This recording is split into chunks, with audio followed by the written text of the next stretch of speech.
Bienvenue sur notre chaîne Ciprono. Aujourd'hui, on plonge au cœur de l'actualité sénégalaise.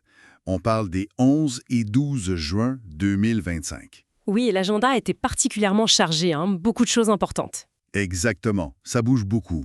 On va décortiquer ensemble les grandes décisions prises au sommet de l'État, les priorités économiques, et il y a même une victoire diplomatique assez significative. Tout à fait, on va essayer d'analyser un peu les annonces clés du Conseil des ministres, les initiatives du Premier ministre Ousmane Sonko aussi. Et voir comment tout ça s'inscrit dans la vision plus large pour le pays. Qu'est-ce qui se passe réellement à Dakar et au-delà? C'est ça. On regarde les détails. Ok, alors déballons tout ça. Et bien sûr, n'oubliez pas de liker et de vous abonner pour ne rien rater. Première grande orientation affichée par le président fait. Il souhaite institutionnaliser une rencontre annuelle avec les guides religieux et les chefs coutumiers. Oui.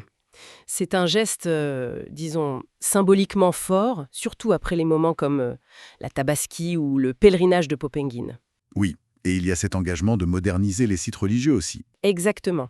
Ce dialogue formalisé, il existe déjà de manière informelle, c'est classique au Sénégal pour la cohésion sociale.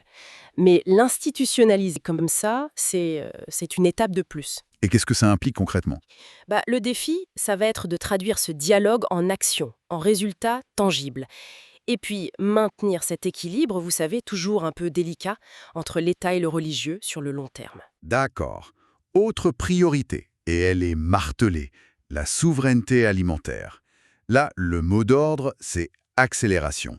Ah oui, on sent l'urgence. Distribution rapide des semences, des engrais pour la campagne 2025-2026. On veut renforcer les coopératives, donner un rôle plus important à l'ISRA. L'Institut sénégalais de recherche agricole, oui. Et il y a l'annonce d'un futur Conseil national agro-silvo-pastoral prévu pour le 10 juillet et aussi un forum africain des systèmes alimentaires en août ou septembre.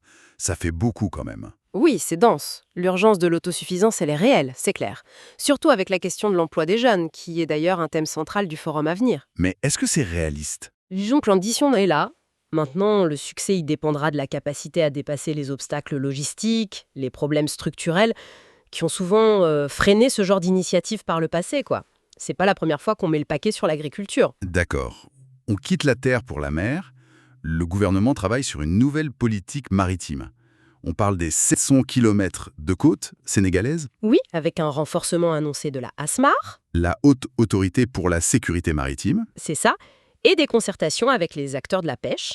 C'est tout le potentiel de l'économie bleue qui est en jeu. Justement, l'économie bleue, qu'est-ce que ça représente concrètement pour le Sénégal bien? Eh bien, c'est potentiellement énorme. Page